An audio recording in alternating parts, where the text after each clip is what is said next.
به کمر به پایین فکر عاشق سینه ای، عاشق باسنی داره. نگاه کنید حالا این پولا مال کیه؟ این دلارا مال کیه؟ الان حکم اومده که $10,000 تو خونه هر کسی باشه بدتری حکم برش بریدن. این دلار مال کیه؟ مال منه؟ همش امید میدید، امید برجام، امید قرارداد، امید هزار و کوفت و زهرمار. ما چی کشیدیم توی این ملت و زندگی؟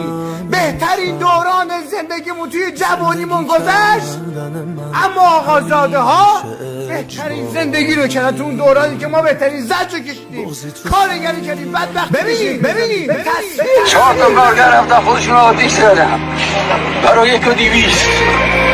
لعنت به این زندگی. چند هزار تا خودرو رو احتکار کردن، چند میلیون دلار رو احتکار کردن. جوونا مردن. بهترین دوران زندگی ما تموم شد و رفت.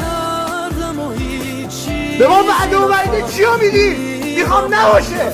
تو 80 سالگی 90 سالگی مثلا میخواد بهترین زندگی زیر پای ما باشه. میخوام چیکار؟ جوونا مردن. کی فکر ماه؟ کدوم مسئول؟ کدوم دولت مرد؟ آقا به من نشون بدید یکی از این دولت مردان، یکی از این مسئولا به من نشون بدید که اعتراض کرده که من تو خونم گوش ندارم، مرغ ندارم، هیچی ندارم. پس شما همه چی دارید، ما مردم بدبخت هیچی نداریم.